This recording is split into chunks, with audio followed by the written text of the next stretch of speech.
Ever since Tobias Furneaux landed on Bruny Island in the late 18th century, Tasmanians have relied on the Southern Ocean for food and adventure. Throughout European Tasmanian history, Tasmania's economy has been intimately linked to the Southern Ocean through whaling and sealing, exploration, scientific discovery, and tourism. The Tasmanian Aboriginal peoples also maintain a close connection to Antarctica through the Aurora Australis, which prompted the recent naming of Australia's new icebreaker after the word for southern lights in Palawakani, Nuyina. But in recent history, our relationship with Antarctica has become more complicated. On average, every Australian will use 130 kilos of plastic each year, of which only a fifth will be recycled. Roughly 10% of the plastic produced around the world finds its way into the ocean each year, where it can remain for a period of up to 450 years without decomposing. 70% of this marine litter will sink to the ocean floor, where it endangers sea life.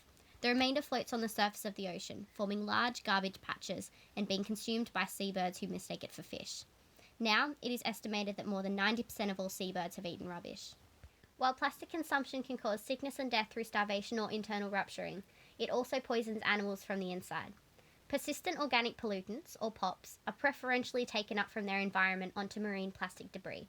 Once consumed, these accumulate in the fatty tissues of animals and travel through the food web where they bioaccumulate in apex predators like us. Plastic debris, and the POPs associated with it, have been discovered in the world's most pristine environments, including the bottom of the Mariana Trench and Antarctica. Plastic pollution is one of the fastest growing threats to the Southern Ocean and Antarctic ecosystems.